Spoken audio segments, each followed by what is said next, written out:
কতকাল পুড়বে কপাল, একটু দাঁড়াও কেন করো গোলমাল, বোঝো না কেন যে যায় সময় চলে।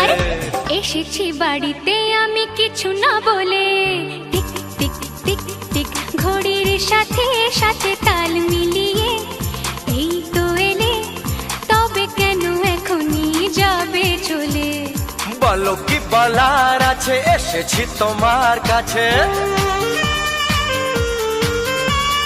বলো কি বলার আছে, এসেছি তোমার কাছে, বোঝো না কেন যে যায় সময় চলে। এসেছি বাড়িতে আমি কিছু না বলে। দাঁড়াও, এসেছি বাড়িতে